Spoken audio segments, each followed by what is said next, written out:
sunnah-sunnah yang bisa kita lakukan di hari raya. Yang pertama adalah sunnah untuk kita mandi ketika mau melaksanakan sholat hari raya. Dan ini disebutkan oleh Imam Syafi'i, An-Nafi anna Abdullah ibn Umar kana yaghtasilu yaumal fitri qabla ay yaghduwa ilal musalla. Jadi disebutkan bahwa Ibnu Umar itu mandi pada hari raya Idul Fitri sebelum berangkat di pagi hari menuju ke tempat sholat. Jadi dianjurkan mandi. Mandinya seperti apa? Bukan mandi biasa, mandi sunnah. Caranya adalah seperti mandi wajib.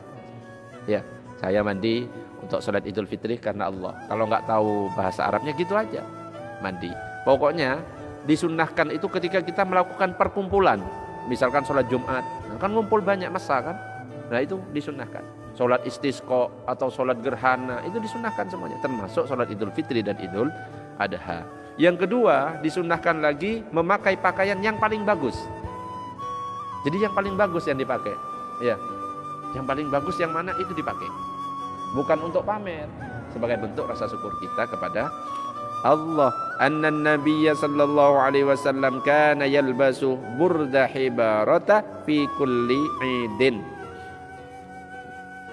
Bahwa Nabi SAW itu memakai pakaian burdah hibarah pada setiap hari rayanya. Jadi yang dipilih oleh Nabi itu yang paling bagus. Apalagi putih, bagus, itu bagus sekali. Terus yang ketiga disunnahkan memakai wangi-wangian. Amarona Rasulullah sallallahu alaihi wasallam fil idaini an nalbasa ajwada ma najidu wa an tatatayyaba bi ajwada ma najidu. Kami diperintahkan oleh Rasulullah pada hari raya yaitu Idul Fitri atau Idul Adha untuk memakai pakaian yang ada dan memakai wangi-wangian dengan apa yang ada, semprot semuanya. Ini untuk laki-laki. Tapi kalau perempuan cukup memakai wewangian yang bisa menghilangkan bau badan. Jangan sampai yang langsung menyengat. Kadang-kadang di pos satpam itu masih nempel, ini bau minyak wanginya siapa ini, saking kayaknya mandi minyak wangi. Tapi kalau laki-laki pakai yang banyak, semprot mulai dari ujung rambut. Kalau perlu lubang hidung itu disemprot. Terus sunnah berikutnya adalah menghadirkan wanita. Wanita-wanita dihadirkan, suami itu menghadirkan istri-istrinya. Terus anak-anaknya dihadirkan semuanya. Dengan syarat yaitu tidak sampai menimbulkan fitnah. Kalau ternyata anaknya cantik menjadi bunga desa, ya. Bukan riba kalau bunga desa itu. Beda. Apakah riba Ustaz kalau bunga desa? Enggak, beda ya. Yang penting dijaga tidak sampai menimbulkan fitnah. Terus yang berikutnya berapa sekarang? 5. Yang kelima adalah mengumandangkan takbir. Anna Rasulullah sallallahu alaihi wasallam kana yakhruju yaumal fitri, bahwa Rasulullah sallallahu alaihi wasallam keluar pada hari raya Idul Fitri, fayukabbiru hatta ya'tiyal musalla. Rasul itu bertakbir hingga sampai di tempat sholat. Selama perjalanan, Allahu Akbar, Allahu Akbar, Allahu Akbar, la ilaha illallah, Allahu Akbar, Allahu Akbar, walillahil hamd. Selama perjalanan. Maka ketika sholat selesai, beliau menghentikan takbir. Sudah, kalau sudah selesai, pulang, Allahu Akbar, sudah selesai. Karena waktunya kan mulai dari maghrib itu sampai imam naik ke atas. Terus yang keenam, jalan kaki dan tidak menggunakan kendaraan. Kalau bisa jalan kaki. Ini untuk menunjukkan syiar. Ya, untuk menunjukkan syiar kepada orang-orang. Ya, jadi jalan kaki semuanya, anak, istri semuanya, tetangga keluar. Jadi orang-orang, masya Allah, ini ya. Terus yang ketujuh, sunnah makan pada hari raya Idul Fitri. Jadi jangan berangkat dulu. Kalau Idul Fitri sunnah makan dulu. Jadi besok makan atau minum.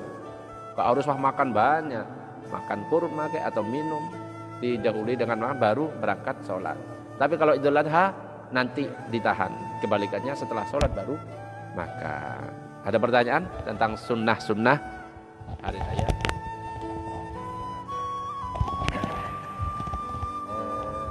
Ini Ustaz, pada saat khutbah itu apakah harus bersuci Ustaz?